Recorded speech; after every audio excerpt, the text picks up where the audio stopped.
Guys, അപ്പോൾ ഇന്ന് മീൻ എന്താണ് കിട്ടിയിരിക്കുന്നതെന്ന് വെച്ചാൽ വലിയൊരു ചൂരയാണ് കേട്ടോ. ആ മീൻ വെട്ടുന്ന വീഡിയോ ഒന്ന് എടുക്കണമെന്ന് വിചാരിച്ചതാണ്, പക്ഷെ മറന്നുപോയി ഗൈസ്. മറവി വലിയ പ്രശ്നമായിക്കൊണ്ടിരിക്കുകയാണ്, ഇപ്പം ഭയങ്കരമായിട്ട് കൂടിക്കൊണ്ടിരിക്കുക കേട്ടോ.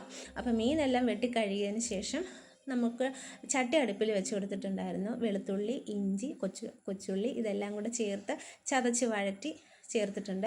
പിന്നെ മുളക് പൊടി, മല്ലിപ്പൊടി, മഞ്ഞൾപ്പൊടി ഇതെല്ലാം ചേർത്ത് പുളിവെള്ളം ഒഴിച്ച് ഉപ്പും 2-3 പച്ചമുളകൊക്കെ ചേർത്തതിന് ശേഷം തിള വന്നപ്പോഴേക്കും ആദ്യം തന്നെ ഞാൻ എൻ്റെ വലിയ തല അങ്ങിട്ട് കൊടുത്തിട്ടുണ്ടായിരുന്നു കേട്ടോ.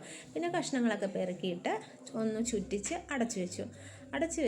അത് കഴിഞ്ഞ് ചാറ് വറ്റി കുറുകി വന്നപ്പോഴേക്കും കുറച്ച് വെളിച്ചെണ്ണയും കുറച്ച് പച്ചക്കറിവേപ്പിലൊക്കെ ഇട്ട് കൊടുത്ത് അടച്ചു വെച്ചു.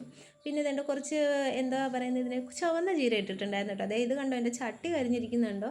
ചട്ടി അടുപ്പത്ത് വെച്ചിട്ട് ടി വിയിൽ പോയി നോക്കി നിന്നതാ, അന്നേരത്തേക്കും അതങ്ങ് കരിഞ്ഞു. പിന്നെ ഇനി എനിക്ക് തേച്ച് കഴുകാനൊന്നും വയ്യാന്ന് കരുതി അതിൽ തന്നെ എണ്ണ ഒഴിച്ച് കടുകും പൊട്ടിച്ചു. അരപ്പൊക്കെ നേരത്തെ ഉണ്ടാക്കി വെച്ചിട്ടുണ്ടായിരുന്നു കേട്ടോ.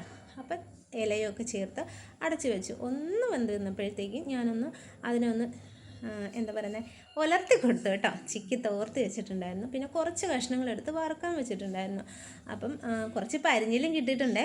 അത് കുഞ്ഞൊരു പരിഞ്ഞിലായിരുന്നു, വലിയ ചൂരയാണെങ്കിലും പരിഞ്ഞിൽ ചെറുതായിരുന്നു കേട്ടോ ഗൈസ്. അപ്പം ഞാൻ മീനെല്ലാം വറുത്തു, ചോറുണ്ണാനിരുന്നു കേട്ടോ. അപ്പം മീനും തോരനും എല്ലാം കൂടെ കൂട്ടി ചോറുണ്ട്.